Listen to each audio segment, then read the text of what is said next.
Pearson, and I'm sitting across from Bradford Whitfield as he slides a piece of paper across his polished mahogany desk toward me. It's my annual review, and I've been with Whitfield Construction for 15 years. He's wearing that particular expression he gets when he thinks he's about to drop a hammer on someone who can't swing back. "We're cutting your salary in half," he says, leaning back in his leather chair like he just solved world hunger. "Take it or leave it." The number on that paper is so low it wouldn't cover my mortgage, let alone my ex-wife Linda's demands for higher child support now that my son Jake is heading to college next year. I look up at Bradford and he's actually smirking. 15 years of 60-hour weeks, keeping his projects on schedule, making sure his inspections pass, being the guy every subcontractor calls when there's a problem. 15 years, and this is what he thinks I'm worth. I understand, I say, checking the level bubble on my tool belt out of habit. Everything's still plumb. "When does this take effect?" His smirk widens. "Immediately." I nod and fold the paper neatly. "Perfect timing," I tell him, and he blinks twice because my reaction isn't what he expected.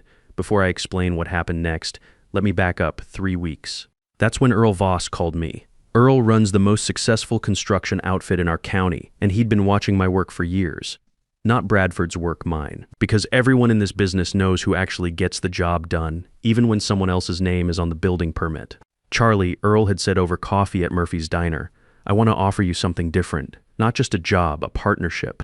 I'm expanding into commercial work, and I need someone who understands that construction is built on relationships, not just profit margins." I hadn't given him an answer that day, told him I needed time to think it over. But sitting there watching Bradford destroy 15 years of loyalty with one piece of paper, Earl's offer suddenly felt like the foundation settling perfectly into place. "You need to understand something about Bradford Whitfield. He inherited this company from his father 18 months ago, never swung a hammer professionally. Never had to sweet-talk a city inspector who's having a bad day. Never stayed up all night figuring out how to make up time when a concrete pour gets delayed by weather. He's one of those guys who thinks having an MBA and his name on the company trucks automatically makes him essential. What he never realized is that for the past 5 years, I've been the load-bearing wall of his entire operation. Not officially. Officially, I'm senior project coordinator, but practically every major decision flows through me first. Every crisis gets handled by me before it reaches his radar. Every client relationship exists because I built it. Conversation by conversation, project by project. Take our biggest account, Jack Murphy Steel Works. Their owner, Jack Murphy, thinks he has a direct line to reliable project management because that's how I set it up. When he calls with a rush job, he asks for me by name. When he's happy with our timeline, he sends thank you notes addressed to me personally. Bradford gets copied on emails, sure, but Jack and I are the ones who actually solve problems together. Or consider Tony Ricci at Ricci Masonry, our go-to subcontractor for 8 years. I know his crew's capabilities down to the last brick. I remember when his nephew started working summers. I send congratulations when they finish a tough job ahead of schedule. Bradford shows up to invoice meetings and shakes hands. But Tony calls me when he needs real coordination. This pattern runs through our entire operation. 2 to 3 major suppliers and subcontractors, and every relationship runs through me. Not because I'm some master manipulator, but because I actually understand their businesses. I remember details. I follow up on concerns. I deliver what I promise when I promise it. But here's what really made Bradford vulnerable, and what he never saw coming. The people who keep his business running, the permit office clerks, the union reps, the safety inspectors, they all work primarily with me. When we need a rush permit, I call Betty at City Planning directly. When there's a safety question, Inspector Rodriguez knows my voice. When union issues come up, Local 147 shop steward asks for me specifically because he knows I'll explain the situation clearly and work toward solutions. These aren't just business relationships. They're professional connections built over years of consistent, respectful interaction. While Bradford was playing golf at the country club and attending Chamber of Commerce dinners where he'd hand out business cards to people who'd forget him by Tuesday, I was building the foundation that actually kept his company standing. The week after my conversation with Earl, I started paying closer attention to exactly how much of Bradford's business depended on me personally. It was staggering. My phone number was in probably 90% of important contacts. My signature was on most permit applications. My relationships were what generated repeat business and referrals. Bradford had made a classic mistake. He'd built a business where he was the visible owner, but I was the actual structural support. Remove me and everything else would come down like a house built on sand. So when he slid that salary cut across his desk with such obvious satisfaction, when he looked at me like I was some replaceable employee who should be grateful for whatever scraps he threw my way, I knew exactly what I was going to do. Perfect timing, I'd said, and I meant it. I walked directly from his office to my truck and called Earl. "I accept your partnership offer. When do you want me to start?" His answer came back immediate. "How about Monday?" It was Thursday. That afternoon, I submitted my formal 2-week notice to the office manager. Professional, courteous, giving Bradford time to transition my responsibilities to someone else. Of course, what Bradford didn't realize was that my responsibilities couldn't actually be transitioned. You can't transfer 15 years of relationship building in a 2-week handover period. When I told him I was leaving, he barely looked up from his computer. "Fine," he said. "We'll manage without you." I didn't respond to that. What was there to say? Instead, I spent my remaining 2 weeks being the most helpful departing employee in construction history. I documented every active project. I created detailed contact sheets for suppliers and subs. I wrote step-by-step guides for managing permits and inspections. I organized my files and left clear instructions for whoever would take over my coordination duties. What I didn't do was transfer the actual relationships themselves. Because you can't transfer trust. You can't document the fact that Jack Murphy calls me when he's frustrated because he knows I'll listen and find solutions. You can't write a manual explaining that Tony Ricci trusts my timeline estimates because I've never steered him wrong. You can't hand over the respect I've earned from city inspectors who know that when I promise something, it happens. On my last day, I cleaned out my desk while Bradford was in a meeting with some banker about expansion loans. I took my personal tools, my safety certifications, my hard hat with 15 years worth of project stickers. I left behind all the company property, all the client files, all the permit records. I wasn't stealing anything. I was just no longer available to be the invisible infrastructure holding everything together. I shook hands with the guys on my crew, hugged Maria from accounting, who'd always made sure my expense reports got processed fast, and walked out at exactly 500 on Friday afternoon. Monday morning, I started my new position as Earl's partner at Voss Construction Group. We'd structured the partnership so I'd have equity and decision-making authority from day one. My new office was in a converted warehouse with concrete floors and windows that actually opened.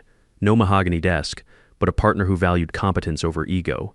By Tuesday, my old company phone was forwarded to a generic voicemail. By Wednesday, things at Bradford's company started getting interesting. Jack Murphy called the main office looking for me about a delivery schedule conflict. The receptionist transferred him to Bradford, who had no idea what project Jack was referring to. Jack hung up confused and called Tony Ricci to ask if he knew what was going on. Tony called the office Thursday morning with a question about foundation specs for an upcoming job. Bradford took the call personally, trying to sound knowledgeable, but it became obvious within 5 minutes that he didn't understand the structural requirements of his own project. Tony asked to speak with someone who was actually familiar with the technical details. There wasn't anyone. By Friday of that first week, 4 more major contacts had called with questions or concerns and received similarly unhelpful responses. 2 suppliers called about late payments that I would normally have processed on Wednesday. The electrical inspector showed up for a scheduled walkthrough that Bradford had forgotten was happening. I know all this because people started calling me directly. Not to complain about Bradford exactly, but to ask if I knew what was happening. Jack Murphy tracked down my new number through a mutual contact and called to congratulate me on my partnership. "Charlie," he said during that conversation, "I don't know what's going on over at Whitfield, but it's like they forgot how to run jobs. Nobody there seems to know what's happening anymore." I listened but didn't offer explanations. What was I supposed to say? That Bradford had spent 15 years taking credit for coordination he couldn't actually do himself. The second week was when the real problems started. One of their key suppliers, the concrete company I'd worked with for years, called about an overdue payment. Bradford apparently got defensive and suggested they should be more patient about money. The owner, Jimmy Castellano, called me that afternoon. "Charlie, I don't know what's happening over there, but that's not how we're used to being treated. If this is how they want to do business going forward, we might need to reconsider our relationship." I maintained professional boundaries. "That sounds like a conversation you should have with them directly, Jimmy. I'm not involved with their business anymore." But I also mentioned that my new company was looking for a reliable concrete supplier, and would he be interested in discussing a potential partnership? This is where people sometimes misunderstand what happened next. I didn't sabotage Bradford's business. I didn't steal his clients or badmouth his company. I simply started building relationships in my new role the same way I'd always built relationships, by being competent, reliable, and genuinely helpful. When Jack Murphy mentioned he was frustrated with the lack of coordination from his current contractor, I listened. When he asked if my new company might be interested in discussing his upcoming warehouse project, I said we'd be happy to have that conversation. When Tony Ricci called to congratulate me on my new venture and asked about our masonry needs, I was honest about what projects we had coming up. Within 3 weeks of leaving Bradford's company, Earl and I had secured meetings with 4 of his former clients, not because I recruited them away, but because they sought us out after getting increasingly frustrated with the service they were receiving. The beautiful thing about building genuine relationships is that people remember how you made them feel. When they're getting poor coordination from one contractor, they naturally think about someone who consistently provided good service. It's not corporate espionage or unethical competition, it's just basic human nature. By the end of my first month at Voss Construction, we'd signed 3 new major contracts. All of them happened to be companies I'd worked with previously, companies that had grown frustrated with their current contractors' inability to provide the level of coordination they'd grown accustomed to. The tipping point came when Jack Murphy Steelworks made the switch. Jack called Bradford personally to explain they'd be moving their business to a contractor who better understood their operational needs. Bradford apparently became belligerent, accusing Jack of being influenced by a former employee. Jack called me that afternoon laughing. "Charlie, that man just proved exactly why we made the right decision. He spent 10 minutes yelling at me about employee loyalty and business ethics, but he couldn't answer a single question about our actual project requirements. It's like he never understood what we needed or why we hired his company in the first place." That's when the pattern became clear.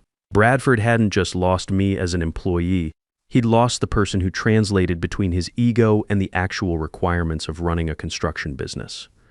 Without me there to bridge that gap, clients were getting unfiltered exposure to his incompetence.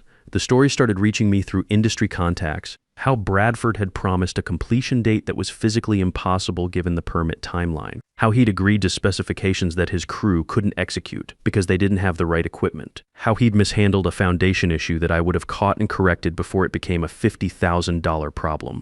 Each failure made my former clients more appreciative of the coordination they were now receiving from Earl and me. Each conversation with Bradford reminded them why they'd actually valued working with his company when I was there to make everything run smoothly. 6 weeks after I left, I ran into Maria from Bradford's office at the hardware store. She looked exhausted. "Charlie, it's chaos over there," she said. "Bradford keeps asking us to handle things you used to do, but none of us know how. Half the suppliers won't return our calls. Clients are constantly asking where you went, and Bradford just keeps saying we need to figure it out because business has to continue." I felt genuinely sorry for her and the other good people caught in the fallout of Bradford's mismanagement. They were trying their best in an impossible situation. "Are you looking for other opportunities?" I asked. "Everyone is," she said. But Bradford started making threats about non-compete clauses if anyone else leaves. Empty legal threats are what incompetent managers resort to when they realize they've lost control of a situation they never actually understood. Earl and I started getting calls from talented people at Bradford's company, not because I was recruiting them, but because word had spread about our growing success and positive work environment. When people are trapped in a failing situation, they naturally gravitate toward opportunities that look more stable and rewarding. We hired 3 of Bradford's former employees over the next month. All of them had given proper notice. All of them had been released from any legitimate contractual obligations. All of them were eager to work somewhere their skills would be valued rather than taken for granted. Meanwhile, my personal situation was improving dramatically. The partnership with Earl meant I was finally earning what my expertise was worth. More importantly, I could look my kids in the eye again. When my son Jake asked about college funding, I didn't have to tell him we might need loans. When my daughter Emma needed new equipment for her sports team, I didn't have to check the bank balance first. Linda, my ex-wife, noticed the change too. During one of our custody exchanges, she mentioned how much more confident Jake seemed about his future. "He's proud of you," she said. "He's been telling his friends that his dad is a business partner now, not just an employee. I think he's starting to understand what real leadership looks like." That meant more to me than any salary increase ever could.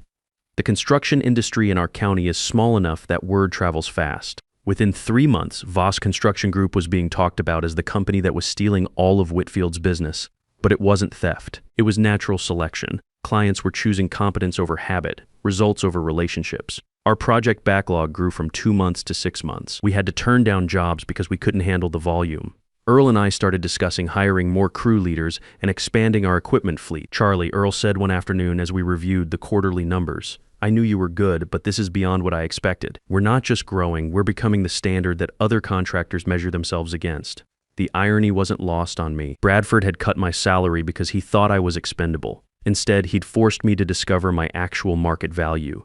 But the real satisfaction came from the work itself. For the first time in years, I was building projects without having to constantly worry about whether my boss would undermine the timeline with unrealistic promises or budget cuts. I could focus on what I did best, coordinating complex projects and maintaining the relationships that made everything possible. Our reputation grew beyond our client base. The city planning office started using us as an example of how permits should be processed. The union shop steward mentioned that our job sites had the best safety records in the county. Insurance companies began offering us preferred rates because our claims history was so clean.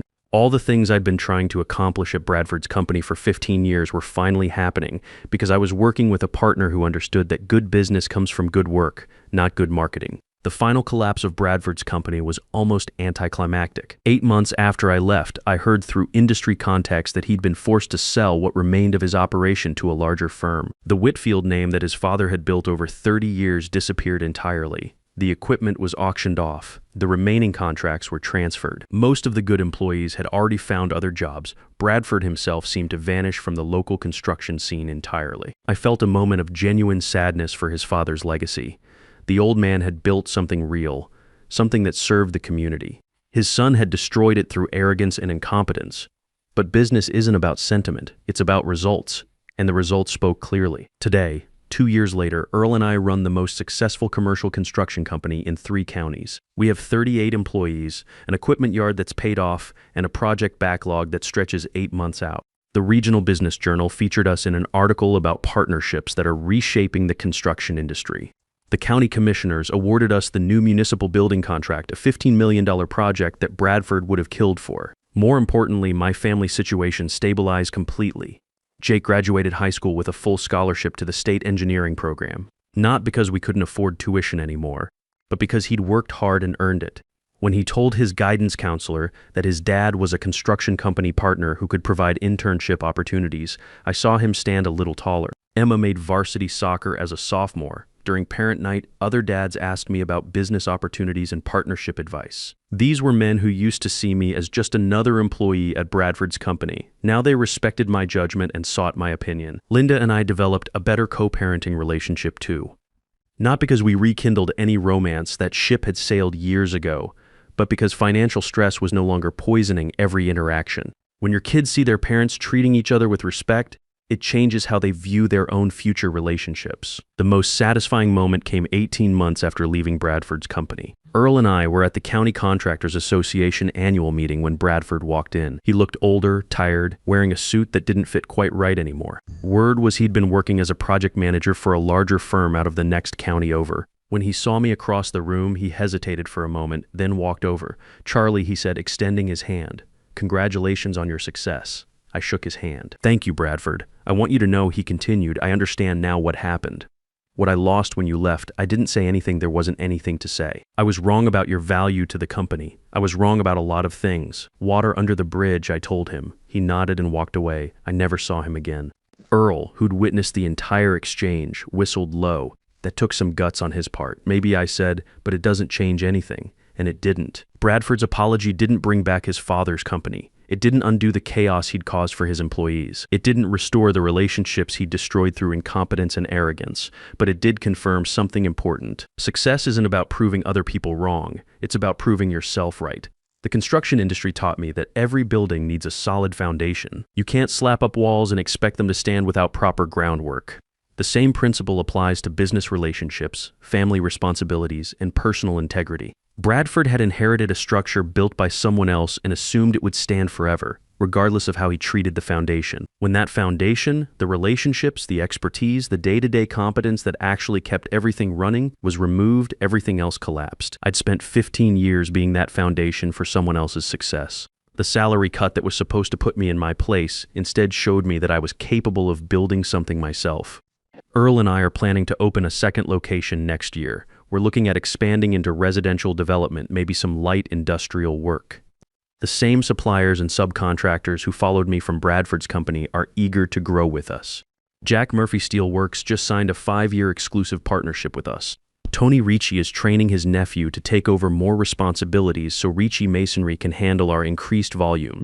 Jimmy Castellano's concrete company bought 2 new trucks specifically to service our projects. These aren't just business relationships anymore. They're the foundation of a community of professionals who understand that good work creates opportunities for everyone. My phone still rings constantly, but now the calls are about new opportunities instead of crisis management. Suppliers call to tell me about innovative products. City planners call to discuss upcoming projects. Other contractors call to propose joint ventures. The difference is respect. People call me because they value my judgment, not because they need me to clean up someone else's mess. 6 months ago, Jake started working summers with our crew. Watching him learn the fundamentals, how to read blueprints, how to coordinate with trades, how to earn respect through competence, reminded me why this industry matters. We're not just building structures, we're building communities, creating jobs, and passing skills to the next generation. When Jake heads off to college in a few weeks, he'll understand something that many of his classmates won't: that real success comes from mastering your craft and building genuine relationships with people who share your values. No degree can teach you that. You earn it through years of showing up, doing the work, and treating people fairly. The salary cut that Bradford gave me 2 years ago was supposed to teach me my place. Instead, it taught me my worth. Listen, if you're in a situation where you feel undervalued or taken for granted, I want you to understand something important. Your worth isn't determined by how other people treat you. It's determined by the value you create and the relationships you build through competence and integrity. Maybe you can't walk away tomorrow like I did. Maybe you've got financial obligations or family pressures that make dramatic changes impossible right now. But you can start building, start developing skills that belong to you, not your employer. Start cultivating relationships based on mutual respect and shared professional values. Start documenting your achievements and understanding your market value, because someday someone's going to try to cut your salary in half. And when that day comes, you want to be able to look them in the eye and say, perfect timing. Then walk away to something better.